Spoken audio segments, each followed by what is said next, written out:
Ryno Saaiers is the General Secretary for Santaco in the Western Cape. You got the attention of communities, you got the attention of local, national, and provincial governments. Take the high road, issue a statement and saying, while we have your attention, we are going to, in the best interest of our communities and our communities, we're going to be back on the roads sometime today. Is that not a position, a stance that you want to take?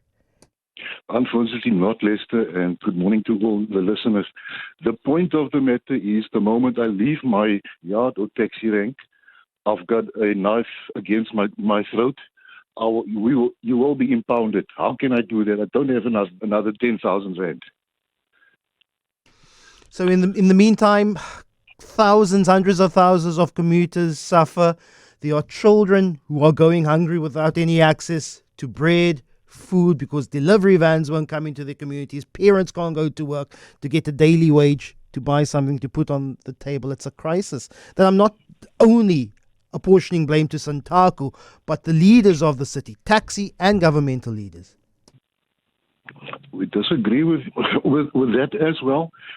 We've been trying to engage since late last year, asking government and explaining to them that we are unhappy with the impoundments, not because I'm wrong, because they are applying the wrong law and prosecute and persecute the taxi industry to the point that nobody can take that anymore.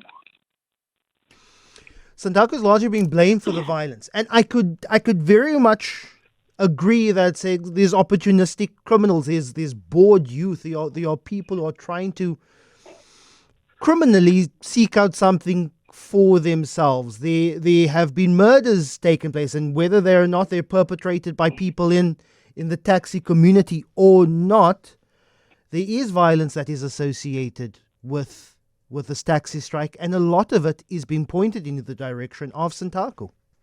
We are distancing ourselves from any act of violence. But I can understand the frustration up until the ground, mixed with all the elements that you've already mentioned. We are not saying it's a good thing, but it's unfortunately coming with it, right? Lester, we needed to go to court last night to try to get this thing resolved. The city of Cape Town is the one who needs to take all these blames. What's the plan for today? You say in your statement that you'll be approaching the court in the next 48 hours. Up until you file papers in court, does the strike continue? Or is it a case of we filed, let's get vans back on the road so that we can have this issue not in the streets, not in the boardrooms, but decided within our courts?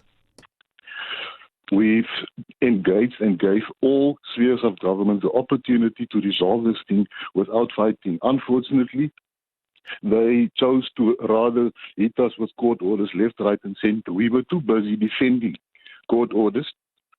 But we are filing, the decision was made yesterday, we are filing an urgent interdict. If we could have some time today, we could be back on the road tomorrow. The combis are idling, waiting to go, but we cannot go. The gun is against our heads. Ryno Saaiers, General Secretary of Santaco in the Western Cape.